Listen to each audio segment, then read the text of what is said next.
ફૂલોનો રાજા એટલે ગુલાબ. રાજ્યમાં વિવિધ સ્થળોએ ખેડૂતો ગુલાબની ખેતી કરી સારું વળતર મેળવી રહ્યા છે.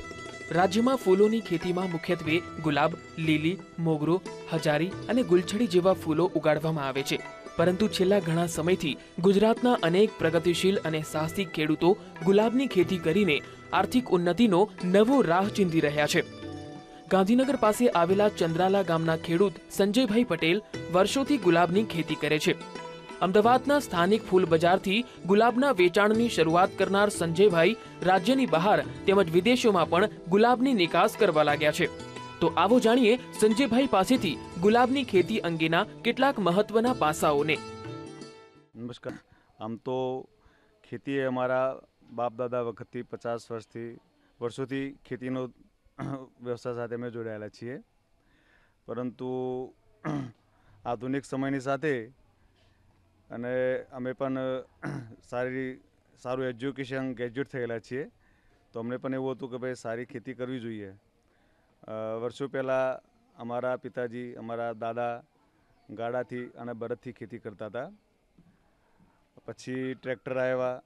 ટ્રેક્ટર બાદ અમે ડ્રીપ ઇરિગેશન અપનાવ્યું અને હવે સમયની માંગ પ્રમાણે ગ્રીન હાઉસની ખેતી પણ અમે કરવા લાગ્યા છીએ. એ અમે મુલાકાત કરેલી અને ત્યાંના લોકો ખેતી સાથે જોડાયેલા છે. મોટો સમુદાય સારી અને એકદમ વેલ સેટ ખેતી કરે છે.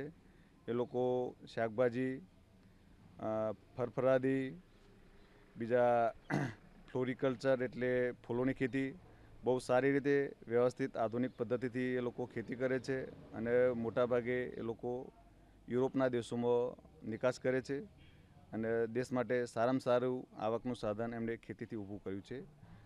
અને એ લોકોના ખેતી અને પદ્ધતિ, આધુનિક અભિગમ જોયા પછી અમને પણ થયું કે ભાઈ આપણે પણ ગુજરાતમાં અને આપણા દેશ ભારતમાં સારી ખેતી કરી શકીએ એવા છીએ. અને ખાસ કરીને જે યુવાધન છે આજે કે ગ્રેજ્યુએશન પાસ કર્યું, ગ્રેજ્યુએશન થઈ ગયા અને પછી જે લોકો નોકરી પાછળ દોટ મૂકે છે કે ભાઈ ચલો 5,000 10,000 કોઈ બી નોકરી કરવી પણ ખેતી નહીં કરવી, એ એક ખોટો અભિગમ છે. આજે આપણા દેશમાં ખાસ ખેતી કરવા માટે યુવાનોની જરૂર છે. જો યુવાનો ખેતી કરશે તો એ સારામાં સારી આવકનું સાધન પણ ઊભું કરી શકશે અને આધુનિક ખેતી કરશે તો એના જેવું કોઈ વસ્તુ નથી. કારણ કે નોકરીમાં તો એક મર્યાદા આવી જાય છે કે ભાઈ ચલો તમે કોઈ બી શિક્ષકની નોકરી હોય, કોઈ બી ક્લાર્કની નોકરી હોય, કોઈ બી અધિકારીની નોકરી હોય તો એને એક લિમિટેશન આવી જાય છે. જ્યારે ખેતીમાં એવું કોઈ લિમિટેશન હોતી નથી. આપણા બાપ દાદાઓની સ્વતંત્ર જમીન હોય છે.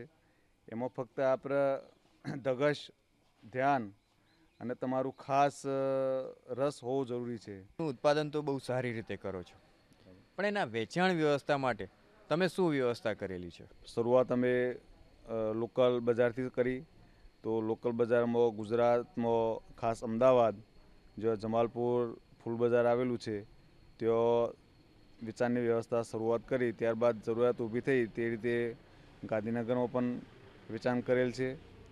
બીજું મોટા જથ્થામાં ગુલાબનું ઉત્પાદન મળવાથી અમે દિલ્હી, મુંબઈ, પૂના, ચંદીગઢ બધે જરૂરિયાત પ્રમાણે ઓર્ડર મળે એ રીતે વેચાણ વ્યવસ્થા ઊભી કરેલ છે. બીજું ખાસ અત્યારે ફેબ્રુઆરી મહિનામાં વેલેન્ટાઇન હોવાથી એના માટે એક્સપોર્ટરની સારા ભાવથી અમને ડિમાન્ડ મળતી હોવાથી એક્સપોર્ટનું પણ 2 વર્ષથી અમે આયોજન કરેલ છે. તો ખાસ આ વર્ષે મોટા પાયે એક્સપોર્ટ અમારા ગુલાબ ફોરેનમાં જેમ કે અમેરિકા, બીજા જાપાનના કન્ટ્રીમાં તથા જે ગુલાબ થોડા ડાઉન ક્વોલિટીના હોય તે અરેબિયન કન્ટ્રીમાં પણ જશે. એ રીતે વ્યવસ્થિત વેચાણ વ્યવસ્થા ઊભી કરેલ છે અને સારામાં સારા ભાવ પણ અમને અત્યારે મળે છે. ગુજરાતમાં વ્યાપારિક ધોરણે અમદાવાદ, આણંદ, સુરત, વલસાડ અને નવસારીમાં અનેક વિસ્તારોમાં ખેડૂતો ગ્રીન હાઉસમાં ગુલાબની ખેતી કરી રહ્યા છે. શિયાળામાં ગુલાબના છોડ પર ફૂલ વધારે આવે છે. ગુલાબની 100 થી પણ વધુ જાતિઓ છે જે વિવિધ રંગોમાં જોવા મળે છે, જેના કારણે ગુલાબ હવે માત્ર શોભા કે પ્રેમની અભિવ્યક્તિની સાથે સાથે ખેડૂતો માટે સારી કમાણીનું સાધન બની ગયું છે. Bureau report, VTV.